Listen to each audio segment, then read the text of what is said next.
नमो नमः, सुस्वागतम। प्यारे बच्चों, आप सबका संस्कृत शाला में हार्दिक स्वागत है। बच्चों, आप संस्कृत शाला से जुड़े रहकर नित्य प्रति नए नए विषयों पर आप वीडियोस को देख रहे हैं और अपने प्रश्न पत्र के लगभग हर प्रश्न पर आपको सामग्री यहाँ पर मिल रही है। तो अब क्योंकि पाठ पूरे हो चुके हैं तो अब हम अनुप्रयुक्त व्याकरण पर हम काम करेंगे अब। तो इसी कड़ी में आपके पास में स्वर संधि की वर्कशीट उपलब्ध कराई गई थी। तो आज की वीडियो में हम उस वर्कशीट का समाधान लेकर उपस्थित हुए हैं और ये भी समझेंगे कि यहाँ पर उत्तरों का चयन विकल्पों की सहायता से कैसे किया जा सकता है, क्योंकि इस बार आपका जो प्रथम सत्र की जो आपकी परीक्षा होनी है उसमें विकल्पाधारित प्रश्न ही रहने हैं। एक प्रश्न के लिए आपको 4 विकल्प दिए जाएंगे उत्तर के रूप में, वहाँ से आपको एक जो सही है उसे चुनना है। तो इस तरह से अब हम शुरू करते हैं इसे। तो अपना नाम आदि आप यहाँ लिखते हैं ऊपर, छात्र से छात्रा क्रमांक आप का नाम यहाँ। तो स्वर संधि के यूँ तो कई सारे भेद हैं, उनमें से आपके पास में इस बार 4 भेद लगे हुए हैं। वो 4 भेद कौन कौन से हैं? संधि, वृद्धि संधि, अयादि और गुण स्वर संधि। ये 4 भेद आपके पास इस वर्ष लगे हुए हैं। आपको इन का अभ्यास कराने के लिए यदि आपने इन संधियों को अभी तक न समझा हो तो डिस्क्रिप्शन में लिंक है जहाँ पे हमने स्वर संधि को अच्छे से विस्तार से समझाया है। तो और वर्कशीट का भी लिंक है। यदि आपने अभी तक वर्कशीट को न किया हो तो पहले आप वर्कशीट को एक बार कर लें, उसके बाद आप इसे देखेंगे तो आपको और मज़ा आएगा यहाँ से करने में। तो चलिए अब हम अभ्यास करते हैं, यहाँ पर अभ्यासम कुर्मः, और देखते हैं कि कैसे इनका समाधान करना है। तो प्रश्न क्या आएगा, कैसे आएगा? प्रश्न आएगा इस तरह से बच्चों कि अधोलिखित वाक्येषु रेखांकित पदानाम, जो रेखांकित पद आपको मिलेंगे ना उन्हीं पर विचार करना होगा आपको। उनका समुचितम क्या करना है? संधि पदम संधि छेद पदम वा, या तो आपको संधि करनी होगी या संधि छेद करना होगा। तो वो आपको विकल्पों के आधार पर उसका उत्तर छांटना मिलेगा। तो पहले प्रश्न को देख लेते हैं। पहला प्रश्न है कुलीनाः चेंगितज्ञाः च कृतास्ते तात मंत्रिणः। तो प्रथम पाठ से यह है, राम जो है वह भरत से पूछ रहे हैं कि हे तात, अरे भाई, अरे पुत्र के समान है उनके वह। तो कह रहे हैं कि आपने कुलीन और इशारों को भी समझने वाले लोगों को आपने मंत्री बनाया होगा, विद्वानों को मंत्री बनाया होगा। तो ऐसा कह रहे हैं यहाँ पर। तो चलिए अब विकल्पों को देख लेते हैं। अब यहाँ पर विकल्प जो हैं वो, पहला विकल्प क्या है? चेंगी जमा तज्ञाः। अब जब भी आपको क्योंकि यहाँ पर संधि है तो आपको विच्छेद करना है। जब भी आपको अलग अलग करने हों तो आप कोशिश करें कि आरंभ से या अंत से आप कोई वहाँ से कोई शब्द जो है वह, या शब्द पद समूह जो है उसको अलग कर पाएँ आप।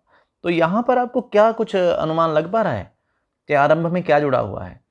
तो यहाँ पर जो है वह च जुड़ा हुआ है आरंभ में। देखिए 2 विकल्पों में च है, और च के बाद में एक जगह है इंगितज्ञाः और एक जगह है इंगितज्ञाः। अब ई और ए में से क्या आएगा? तो बच्चों जब अ के बाद ई आती है तो मिलाकर बनता है ए। तो इसलिए यहाँ सही विकल्प बनेगा ग च जमा इंगितज्ञाः, और मिलाएंगे तो बन जाएगा चेंगितज्ञाः। अग्रिम है यहाँ पर हमारा प्रश्न ये कि अंके भरतमारोप्य पर्यपृच्छत सादरम। अब पर्यपृच्छत शब्द पर आपको विचार करना है। अब पर्यपृच्छत, यहाँ पर आरंभ में देखिए एक उपसर्ग जुड़ा हुआ है, तो आपने पहचान लिया होगा उसको। और संधि जो है वो य में है, और य किसको हुआ है? ई को। तो क विकल्प जो है परि जमा अपृच्छत। देखिए यण संधि का नियम आप याद कीजिए कि जब भी ई के सामने ई के अलावा कोई और स्वर आ जाएगा तो फिर ई को य हो जाएगा। तो जब ई को य हो गया तो ये र तो आधा रह गया, तो र ऊपर चला गया, और ई को य हो गया तो य अ में मिल गया, तो य पूरा हो गया। इस तरह से ही बनता है। अग्रिम है कच्चित निद्रावशम न एषि। अब राम फिर पूछ रहे हैं उनसे कि कच्चित निद्रावशम न एषि। अब न में क्या है? अ है, और जमा के बाद है ए।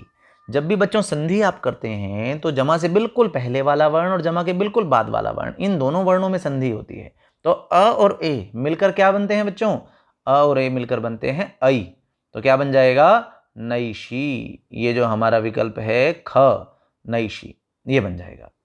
अग्रिम है अपररात्रेषु कच्चित् चिंतयसि अर्थ नैपुणम। अब यहाँ फिर से हमें संधि ही करनी है यहाँ पर कि राम के द्वारा ही उनसे पूछा जा रहा है चिंतयसि अर्थ नैपुणम। यहाँ पर कुछ स्थिति का अंदाजा लग रहा है आपको। जमा से पहले क्या है ई है और बाद में क्या है अ है, तो ई के अतिरिक्त कोई भी स्वर हो तो अ तो ई से अलग है ही है, तो क्या हो जाएगा ई को यह हो जाएगा। और ये ध्यान रखिए जो स है वो कैसा रह जाएगा आधा। तो बस इसमें आप ये ढूंढिए कि स आधा कहाँ है, क्योंकि यह तो दो जगह पर है, यहाँ पर ख में भी है और घ में भी है। अब स आधा देखिए कहाँ है, स है आधा घ में, तो ये यण संधि की पहचान है कि जब ई को य, उ को व, री को र ये होते हैं तो जिस अक्षर में ई उ जुड़े हुए होते हैं ना वो आधा रह जाता है, तो ये बन गया है। अगला है बलस्य वेतनम च यथोचितम ददासी। अब यथोचितम, यथोचितम जो है वह क्या बनेगा यथोचितम का, आपको संधि है यहाँ पर विच्छेद करना है यथोचितम, तो यहाँ पर आरंभ में क्या जुड़ा हुआ है यथा है आरंभ में और संधि ओ में है। बच्चों गुण संधि का नियम ध्यान कीजिए, ओ कब होता है जब जमा से पहले या तो अ हो या आ हो और बाद में उ होना चाहिए। तो अ यहाँ पर यथा में आ है और उचितम में उ है, तो ये हमारा ख विकल्प इसका सही उत्तर बन गया है। अब आगे की ओर बढ़ते हैं, हम देखते हैं अपने अगले प्रश्नों को। अब देखिए यहाँ क्या बताया गया है, जो हमारा छठा प्रश्न है, छठे प्रश्न में क्या स्थिति है, कह रहे हैं कि कच्चिन मुख्या महत्स्वेव। अब महत्स्वेव नियोजिताः, अब महत्स्वेव शब्द पर आपको विचार करना है, इसमें संधि करनी है या विच्छेद करना है, बिल्कुल संधि तो है ही, तो विच्छेद ही करना है आपको। तो महत्स्वेव, तो आरंभ में या अंत में कोई शब्द कुछ अनुमान लग पा रहा है? देखिए यहाँ पर अंत में इस बार कुछ जुड़ा हुआ है। देखिए कहीं कुछ शब्द ऐसे हैं बच्चों, एव, इव, च, अपि, ये शब्द ऐसे हैं, ये बहुत सी बार जो है वह इनका प्रयोग होता है और ये मिलकर नया शब्द एक उनकी वहाँ पर संधि हो जाती है। तो महत्स्वेव में क्या जुड़ा हुआ है यहाँ पर, एव जुड़ा हुआ है, और जब एव जुड़ा हुआ है तो इसका मतलब संधि कहाँ है, एव को अलग कर दीजिए तो व जो है ना, ये सेकंड लास्ट जो व है, इस व में संधि है, तो व हुआ है, व किसको होगा उ को, तो इसका मतलब जमा से पहले क्या होना चाहिए उ होना चाहिए। तो कहाँ है जमा से पहले उ, वो एक ही जगह है। अभी मैं यण संधि की बात कर रहा था ना कि ई को य, उ को व, तो यहाँ उ को व हुआ है, जब उ के सामने उ के अलावा कोई स्वर आ जाए तो उ को व हो जाता है, ये याद रखिएगा आप। अब अगला उदाहरण देखते हैं हम, सातवां, मनस्विनः कुसुमस्तबकस्य जमा एव द्वैवृत्तिः भवति। अब इस पर आपको विचार करना है, कुसुमस्तबकस्य जमा एव पर। अब यहाँ कौन सा विकल्प उत्तर में आएगा, क्योंकि जब आप जोड़ेंगे तो य में अ है और सामने ए है, मिलाएंगे तो क्या बनेगा ऐ बनेगा। तो ऐ कहाँ हुआ है जुड़कर, वो ख में ही हुआ है, कुसुमस्तबकस्यैव। तो इस तरह से ये है, ये वृद्धि संधि का उदाहरण है। तो जब भी अ या आ के सामने ए या ऐ आएगा तो मिलाकर क्या बन जाएगा ऐ बन जाएगा। ऐसे कई उदाहरण मिलेंगे आपको, तो आप इन्हें ध्यानपूर्वक कीजिएगा। और यदि ये बात समझ में आई हो, मज़ा आया हो यहाँ इस बात में, तो आप लाइक कर सकते हैं इस वीडियो को और अपना कमेंट भी कीजिए। आपको कितने आपके काम आई हमारी यह वीडियो, या और क्या आप इसमें चाहते हैं कि हम क्या इसमें और बढ़ा सकते हैं इसे, तो बताइएगा ज़रूर हमें आप। अगला है धनानि जीवितम चैव। अब ये इसी तरह का उदाहरण आ गया, जब भी संधि के यूँ लग रहा है कि ऐ में है तो इसका मतलब वहाँ पर क्या है, वह जमा से पहले अ या आ मिलेगा और जमा के बाद ए या ऐ मिलेगा। तो अब देखिए च जमा इव है, अब च में इव को जोड़ेंगे क विकल्प में तो क्या हो जाएगा अ और ई को ए हो जाएगा, इसलिए ये ठीक नहीं है। फिर चा में इव को जोड़ेंगे तो भी वही बात बनेगी। अब चा तो है ही नहीं अपने आप में, कोई अव्यय नहीं है, कोई उपसर्ग नहीं है, चा तो च ही है, तो च में क्या जोड़ना पड़ेगा एव जोड़ना पड़ेगा। तो ये ग विकल्प जो है ये बिल्कुल सही है, च जमा एव मिलाएंगे तो चैव बन जाएगा। अगला है कोनु खलु जमा एषः। अब खलु जमा एषः, ये है हमारे पास में शब्द जिनका हमें क्या करना है, जिनमें संधि करनी है हमने। तो खलु जमा एषः, जमा से पहले क्या है, ऊ है, बाद में क्या है, ऊ तो नहीं है, नहीं है, क्या है, ए है, तो बस फिर कर दीजिए ऊ को व। तो ऊ का व होगा तो ल कैसा रह जाएगा, आधा रह जाएगा, तो बस ल आधा ढूंढिए, क्योंकि व तो 2-3 जगह पर हुआ है, ल आधा आपको कहाँ दिखाई दे रहा है, घ में। यही उत्तर है, क्योंकि खलु जमा एषः में ऊ को व हुआ तो ल आधा रह गया और व जो था वो ए में मिल गया, तो खल्वेषः। अगला है, अब आगे की ओर बढ़ते हैं, हमने 9 उदाहरणों को देख लिया है यहाँ से। अब अग्रिम 10वें उदाहरण में क्या बताया गया है कि एषा केसरिणी त्वां लंघयिष्यति यदि अस्याः पुत्रकम न मुंचसी। अब यदि जमा अस्याः, अब क्या स्थिति है भाई, जमा से पहले ई है और सामने अ है, तो क्या हो जाएगा, ई को य हो जाएगा। ये तो आपने बहुत प्रचलित उदाहरण है ई को य के, तो जैसे यद्यपि इत्यादि, ऐसे ही जब द ई को य हो गया तो द और य मिलकर क्या बनाते हैं, द्य बनाते हैं। इसलिए इस द्य को देख के परेशान नहीं होना कि पता नहीं कहाँ से आ गया है, तो क्या बन जाएगा, यद्यस्याः। ये ख विकल्प जो है हमारा यद्यस्याः ये बन गया है। तो अब अगला उदाहरण देखते हैं, मृत्तिका मयूरम अस्य उपहर। ये कहा है, जो वो तापसी हैं वो बालक को वीर सर्वदमनः वाले पाठ से उदाहरण लिया गया है। वो कहती हैं कि मिट्टी का मोर इसको दे दो, तो अस्य जमा उपहर। अब जमा से पहले अ है, बाद में उ है। एक और उदाहरण आया था ना यथोचितम इस तरह का, वहां एक बात बताई थी, क्या होगा, अ और उ को मिलाकर ओ बन जाएगा। तो ओ देखिए कहाँ है, ख विकल्प में है।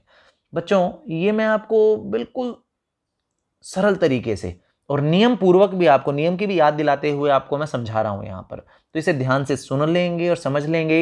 ये इस वर्कशीट में आपकी जो चारों पाठ हैं उनके अधिकांश उदाहरण यहाँ पर सम्मिलित कर लिए गए हैं, और आप इन वर्कशीट्स को जो हम आपको अब उपलब्ध करा रहे हैं आप अच्छे से कर लेते हैं, तो ये देखिएगा अपने परीक्षा में आपको इनसे बाहर मुश्किल ही कोई प्रश्न मिलेगा, क्योंकि जो भी उदाहरण हैं वहाँ से ज़्यादातर हम यहाँ पर छांट रहे हैं, और अगर कोई आएगा भी तो इनसे बाहर नहीं आएगा, इनके जैसा ही आएगा। तो आपने ये कर लिए तो आप उसे भी, अगर कोई 1-2 बाहर से आ भी गया तो उसे भी आप कर पाएंगे।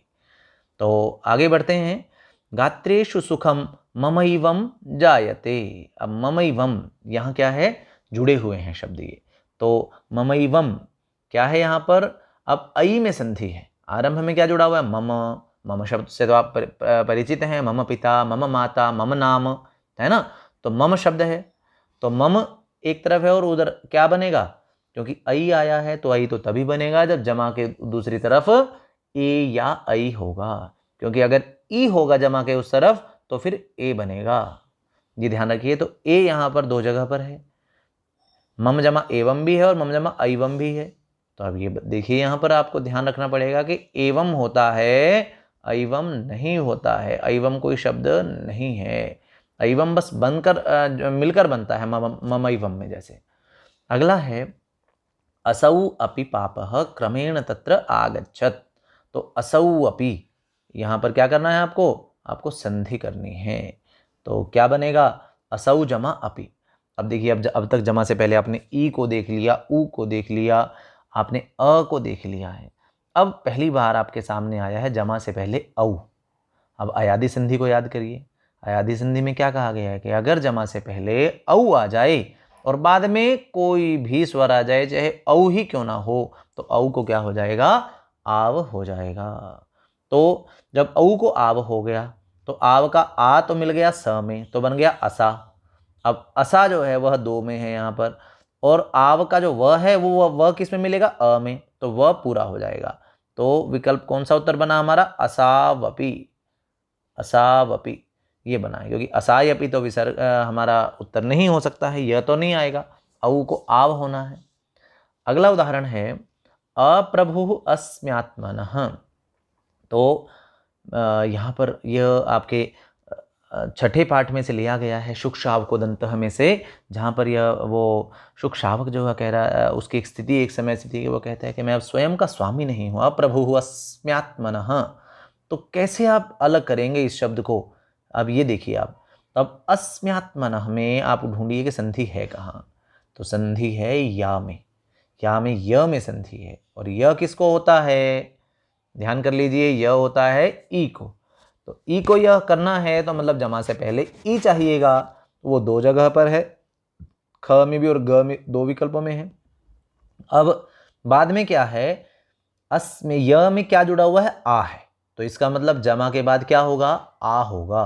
तो जहां पर आ है वो छांट लीजिए ख और ग में से, तो वो ख में है, तो बन गया अस्मि जमा आत्मनः।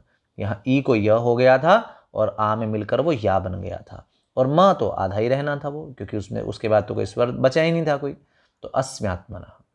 तो अब कुछ और उदाहरण हम ये जो शेष हैं इन्हें भी देख लेते हैं।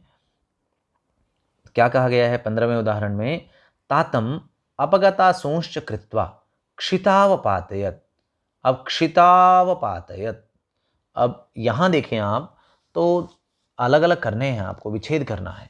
तो एक बार ऑप्शंस में चल पड़ते हैं, ऑप्शन को चेक कर लेते हैं एक बार। तो आपका क विकल्प है क्षितौ अपातयत, ख है क्षिति अपातयत। तो अब क्षिति अपातयत को अगर आप देखें तो जमा से पहले ई है, अब सामने अ है, तो ई को य करेंगे तो यह तो आया नहीं है यहाँ पर, यह त के बाद में, यहाँ तो आ ही है, ठीक है।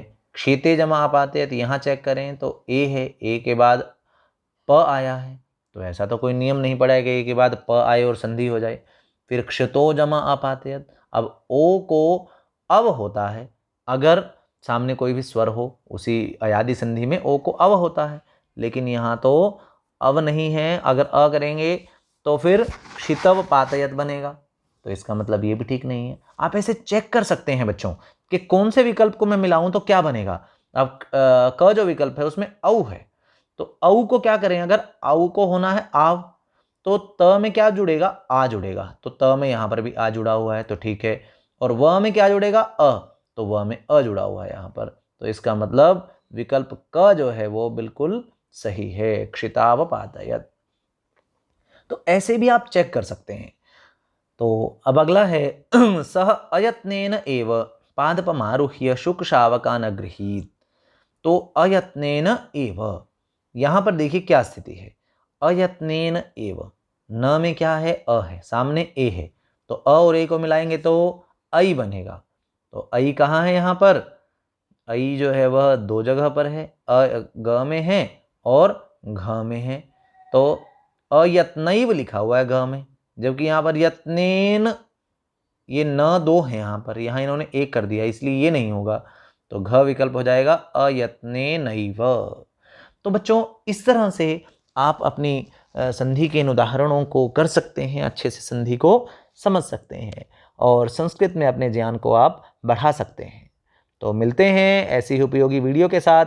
यदि आपको इस वीडियो में हमारा परिश्रम जो है वह आपको पसंद आया हो तो आप इसे लाइक ज़रूर कर दें, अपने मित्रों के साथ भी शेयर करें और कमेंट करके हमें बताइएगा कि आप कहाँ से इसे देख रहे हैं और कैसी आपको ये लगी है, कहाँ कहाँ आपके काम आई है। और सब्सक्राइब कर लीजिएगा चैनल को। अभी संधि पर काम शुरू हुआ है, आपके प्रश्न पत्र के हर प्रश्न पर काम होगा, वर्कशीट मिलेगी आपको, वीडियो मिलेगी। तो बस सब्सक्राइब करने के बाद वो आपके पास में नोटिफिकेशन बेल को आप दबा, यदि पुश कर लेंगे क्लिक, तो आपके पास में नोटिफिकेशन आती रहेगी जब जब वीडियो डलेंगी यहाँ पर। तो मिलामः पुनः, अपना ध्यान रखिए, स्वस्थ रहिए, धन्यवादः।